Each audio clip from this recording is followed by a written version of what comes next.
Chapter 18. Anna looked at Dolly's thin, careworn face, with its wrinkles filled with dust from the road, and she was on the point of saying what she was thinking, that is, that Dolly had gotten thinner. But conscious that she herself had grown handsomer, and that Dolly's eyes were telling her so, she sighed and began to speak about herself.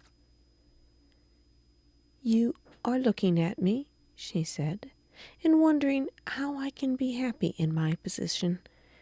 Well, it's shameful to confess, but I'm inexcusably happy. Something magical has happened to me, like a dream when you're frightened, panic-stricken, and all of a sudden you wake up and all the horrors are no more. I have waked up. I have lived through the misery, the dread, and now for a long while past, especially since we've been here, I've been so happy," she said with a timid smile of inquiry, looking at Dolly. "How glad I am," said Dolly, smiling, involuntarily speaking more coldly than she wanted to. "I'm very glad for you. Why haven't you written to me?" "Why? I hadn't the courage. You forget my position." "To me? Hadn't the courage? If you knew how I look at it." Darya Alexandrovna wanted to express her thoughts of the morning, but for some reason it seemed to her now out of place to do so. "But we'll talk of this later.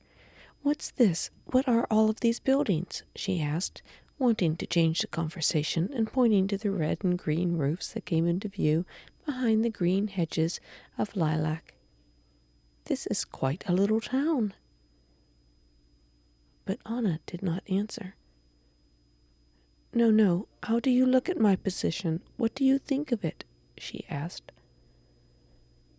"I consider," Darya Alexandrovna was beginning, but at that instant Vasenka Veslovsky, having brought the cob to gallop, with the right leg foremost, galloped past them, bumping heavily up and down. "He's doing it, Anna Arkadyevna," he shouted. Anna did not even glance at him, but again it seemed to Darya Alexandrovna out of place to enter upon such a long conversation in the carriage, and so she cut short her thought. "I don't think anything," she said, "but I always loved you, and if one loves anyone, one loves the whole person, just as they are, and not as one would like them to be." Anna, taking her eyes off her friend's face and dropping her eyelids, this was a new habit Dolly had not seen in her before, pondered, trying to penetrate the full significance of the words, and obviously interpreting them as she would have wished, she glanced at Dolly. "If you had any sins," she said, "they would all be forgiven you for you coming to see me and for these words." And Dolly saw that tears stood in her eyes. She pressed Anna's hand in silence. After a moment's silence, she repeated her question. "Well, what are these buildings? How many of them are there?" "These are the servants' houses, barns, and stables," answered Anna, "and there the park begins. It had all gone to ruin, but Alexei had everything renewed. He is fond of this place, and, what I never expected, he has become intensely interested in looking after it. But his is such a rich nature. Whatever he takes up, he does splendidly. So far from being bored by it, he works with passionate interest. With his temperament as I know it, he has become careful and businesslike, a first-rate manager. He positively reckons every penny in his management of the land. But only in that.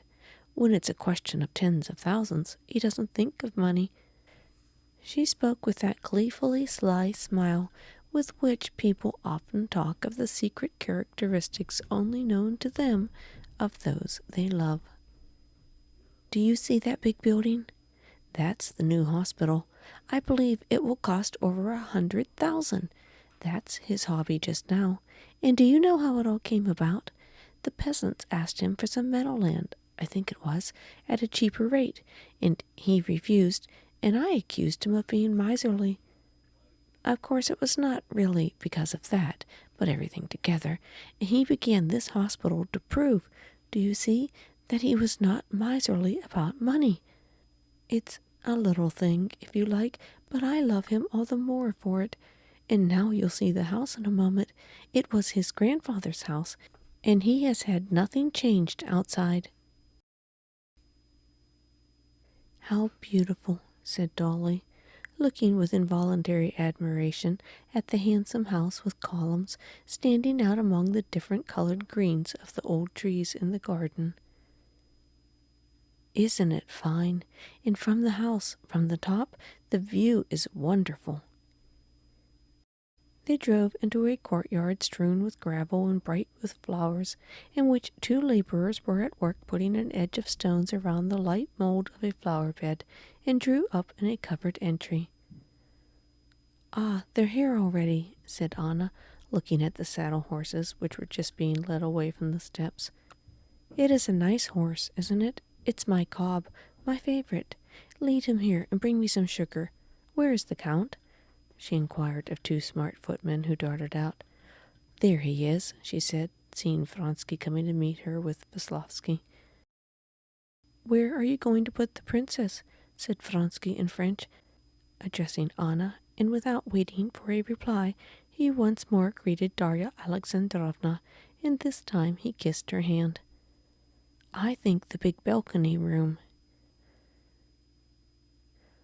Oh no, that's too far off. Better in the corner room. We shall see each other more. Come, let's go up, said Anna, as she gave her favorite horse the sugar the footman had brought her. And you forget your duty, she said to Veslovsky, who came out too on the steps. Oh, pardon, I have plenty of them in my pockets, he answered, smiling, putting his fingers in his waistcoat pocket. But you come too late, she said, rubbing her handkerchief on her hand, which the horse had made wet in taking the sugar. Anna turned to Dolly. You can stay some time? For 1 day only? That's impossible. I promised to be back. And the children, said Dolly, feeling embarrassed both because she had to get her bag out of the carriage and because she knew her face must be covered with dust. No, Dolly, darling. Well, we'll see. Come along, said Anna. And Anna led Dolly to her room.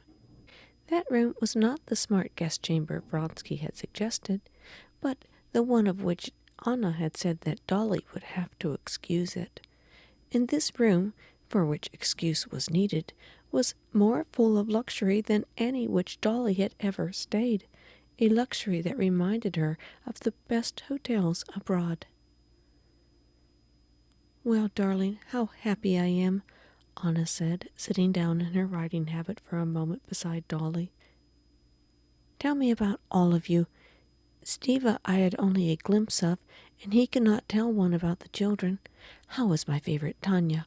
Quite a big girl, I expect.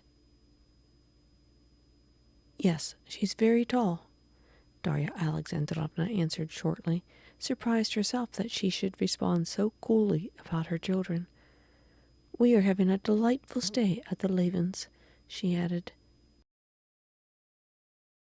Oh, if I had known, said Anna, that you do not despise me, you might have all come to us. Steve is an old friend, and a great friend of Alexei's, you know, she added, and suddenly she blushed. Yes, but we all are, Dolly answered in confusion. But in my delight I'm talking nonsense. The one thing, darling, is that I'm so glad to have you, said Anna, kissing her again. You haven't told me yet how and what you think about me, and I keep wanting to know, but I'm glad you will see me as I am. The chief thing I shouldn't like would be for people to imagine I want to prove anything. I don't want to prove anything. I merely want to live, and to do no one harm but myself. I have the right to that, haven't I? But it's a big subject, and we'll talk over everything properly later. Now I'll go and dress, and I will send a maid to you."